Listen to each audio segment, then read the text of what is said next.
வெள்ளம் கொஞ்சம் கரையிட்டு நல்லா.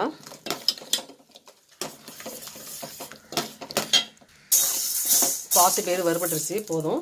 இந்த ஸ்டேஜில் ஆஃப் பண்ணிடலாம். வெள்ளைப்பாவும் இந்த மாதிரி ஸ்டேஜில் ஆஃப் பண்ணிடலாம். ஏன்னா கொஞ்சம் ஆஃப் பண்ணால் தான் உரையும். ஆறணுன்னு